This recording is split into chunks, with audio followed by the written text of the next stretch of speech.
Meredith Herr from Climate Access. And yeah, thanks so much for including me today. Just really excited to share more about our work, and especially on the theme of peer learning and peer dialogues. Just a little bit about me and Climate Access first. And sorry, my neighbor just started doing some kind of weird sawing in his driveway. So I hope that's not too problematic in the background. But yeah, I've been working on climate communications and engagement for 13 years now, first starting with Earth Justice, and then I helped launch Climate Access in 2011. And for a while now, I've been really interested in how we can connect with people about such an important and complex topic in a way that really motivates action and also amplifies the work of frontline communities. So a little bit about me. I live in Santa Cruz Mountains.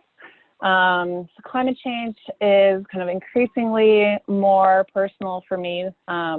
We're entering a heat wave here next week, kind of as a reminder of those threats, and we're definitely in a drought and wildfire prone neighborhood.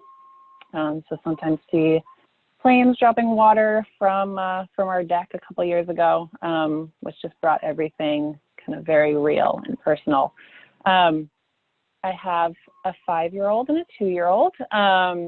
My daughter actually just started distance learning kindergarten. She's on her orientation call right now with my husband. So just learning to manage that juggle like everyone else here on the call is in different ways. But today I want to share a little bit about Climate Access overall before jumping into our specific program.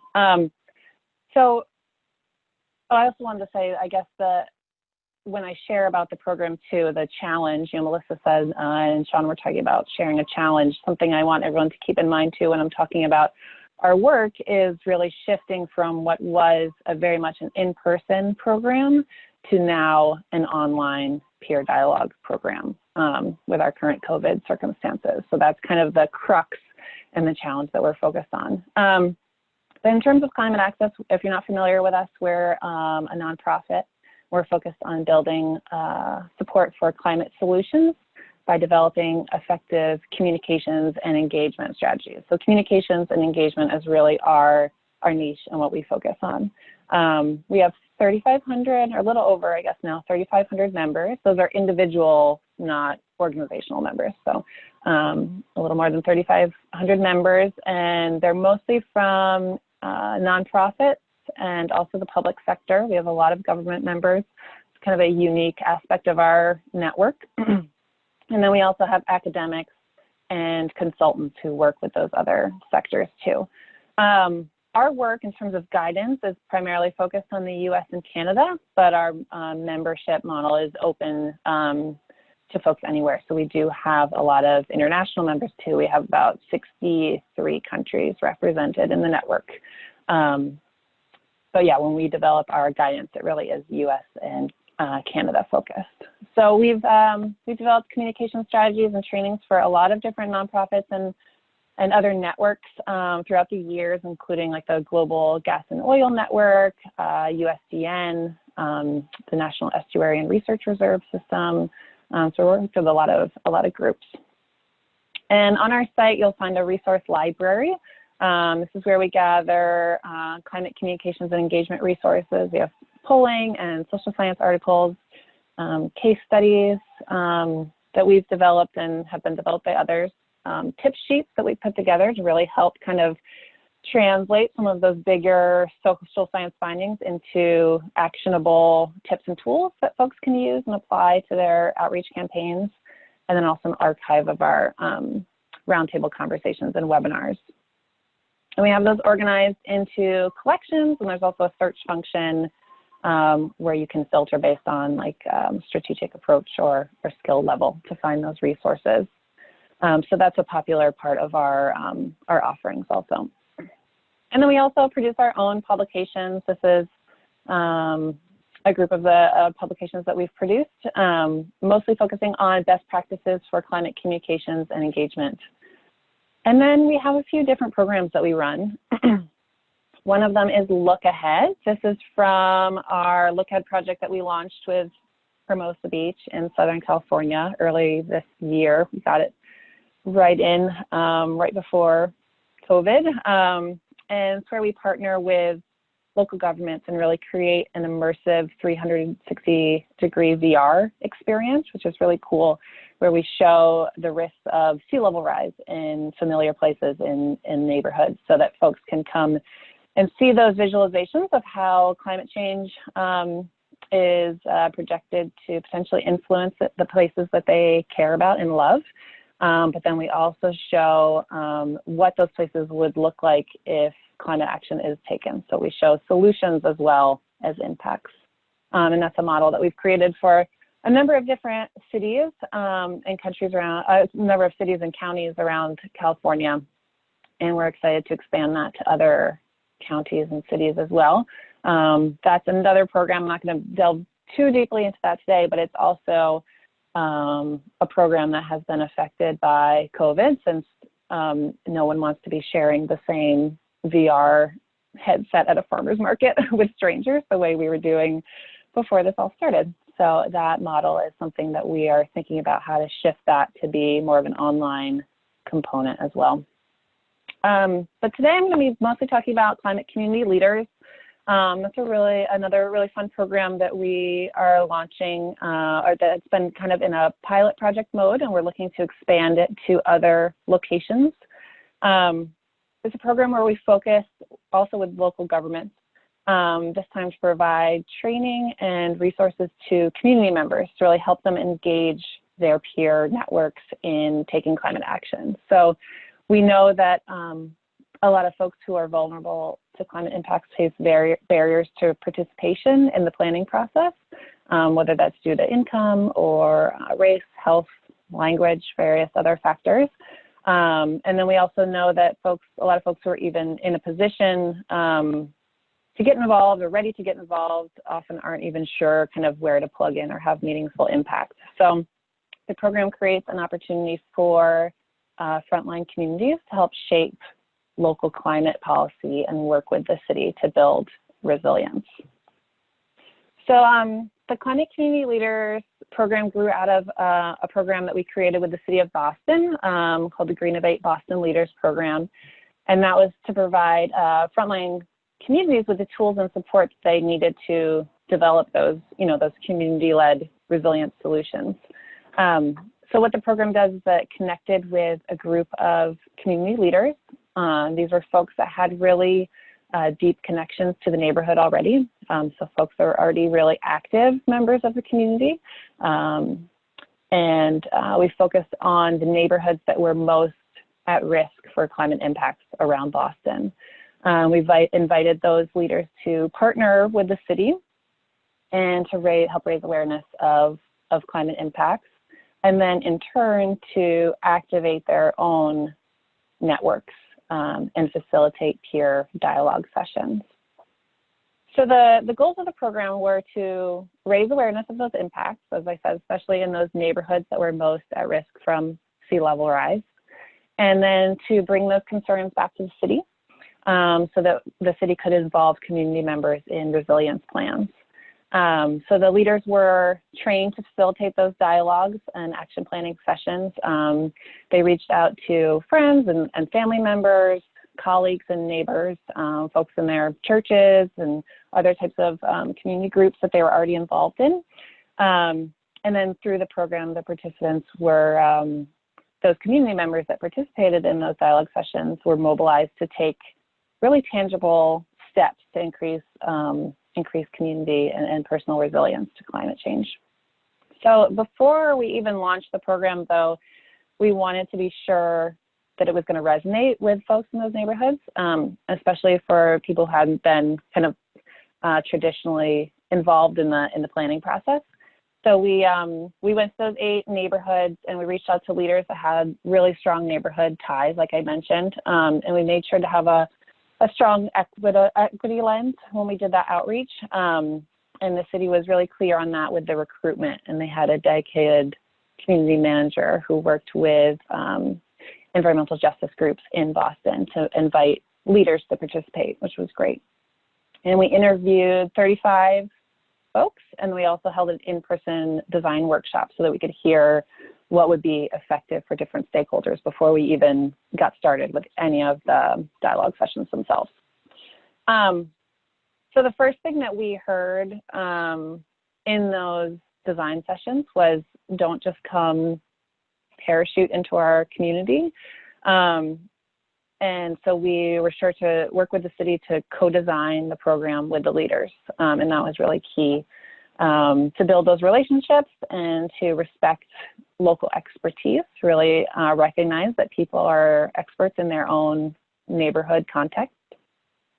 And then we created sample presentation materials for them to use in dialogue sessions, scripts and facilitation guides that they could use as a jumping off point and then modify as they deemed fit depending on their specific neighborhood, and making it really personal with a lot of infographics and making it kind of interactive and fun for folks to use.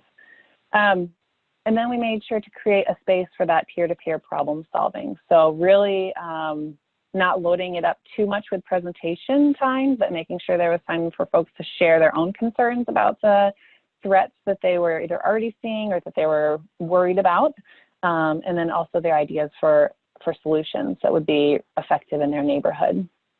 And then we also learned that we really needed to reduce barriers to participation. So that included a $200 stipend for the leaders to cover food for the dialogues or to print materials or provide childcare. And then we also made the materials available in 6 different languages that were most prevalent in Boston.